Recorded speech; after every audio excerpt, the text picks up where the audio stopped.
Good morning mga kamamshi, mga kapapshi. So, kahapon wala tayong upload na video, no? Kasi wala na tayong pasyal-pasyal kasi dumating na si Yet kaso nagpapahinga pa. So, hindi muna kami namamasyal.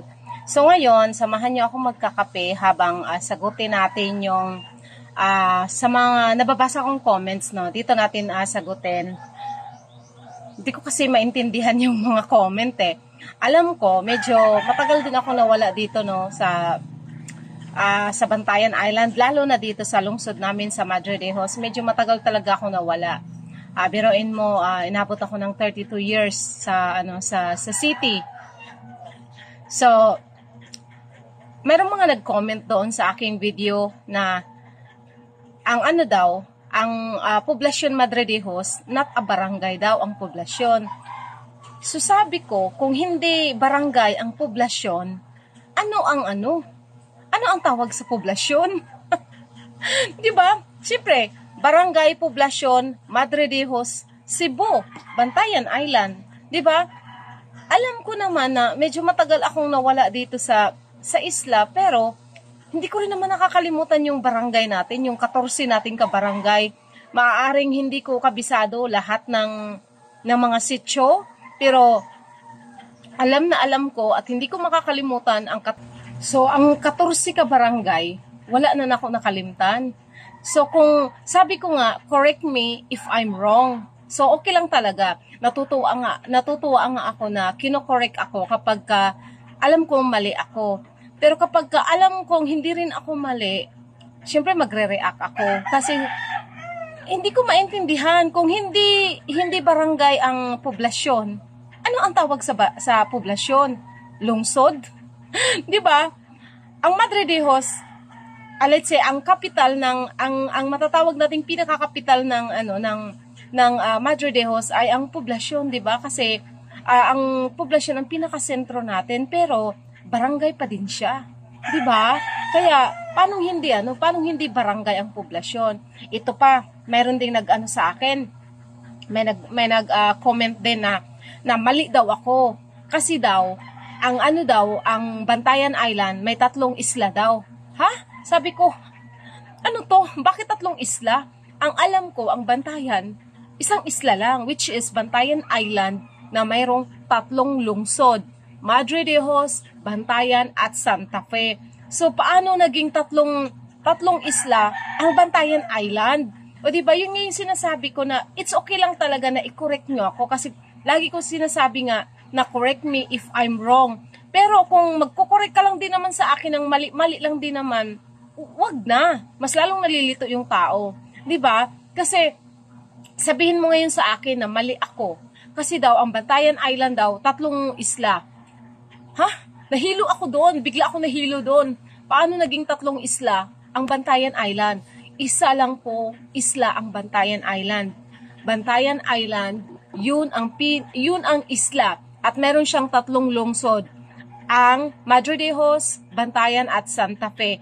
At ang Bantayan, isla na nga siya. Isla na siya pero mayroon siyang mga small island. Yun yung mga Hilitungan, mga Butigis, mga Lipayran, Doong. So yun yung mga small island ng Bantayan Island, pero hindi 3 isla ang Bantayan Island, 3 lungsod kamo.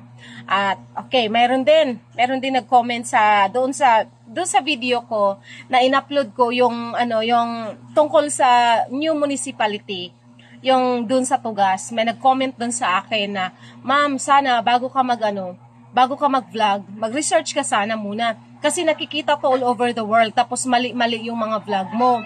Sabi niya, mali-mali yung mga sinabi mo. Tapos sabi ko naman sa kanya, saang parte nagkamali doon? Bago ko give-vlog yon, nagtanong ako doon mismo sa site, doon mismo sa hindi lang basta construction worker. Alam ko na medyo mayroon siyang doon, may sinasabi kumbaga. So, tinatanong ko ngayon saang parte nagkamali doon sa vlog ko na yon. Hindi ko maintindihan. Sinasabi niya na na mali yung vlog mo.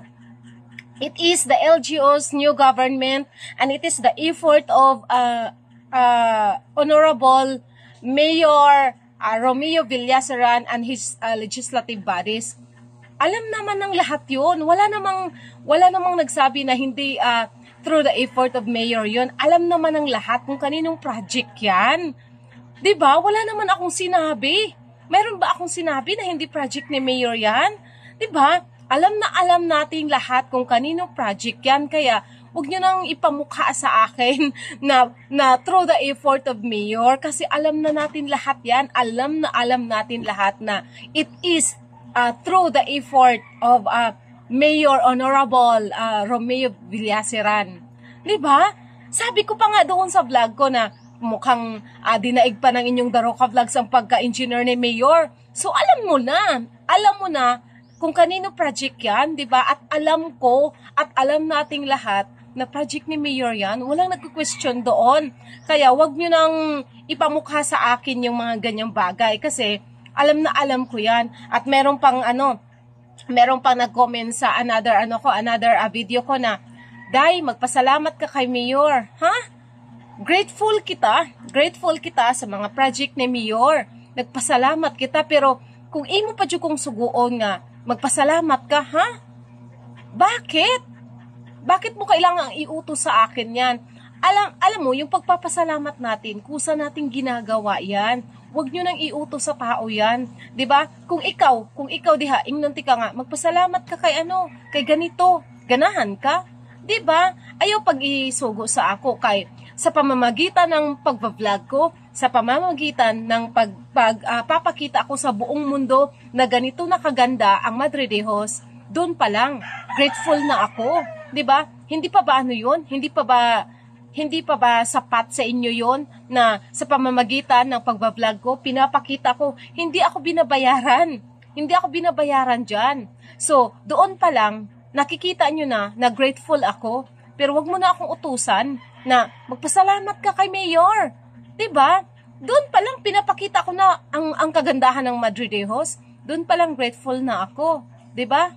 Kaya kung mag-correct kayo sa akin, sana yung yung tama, 'di ba? Kasi alam ko medyo matagal ako na wala dito sa isla. So kung magko-correct kayo sa akin, yung tama, okay?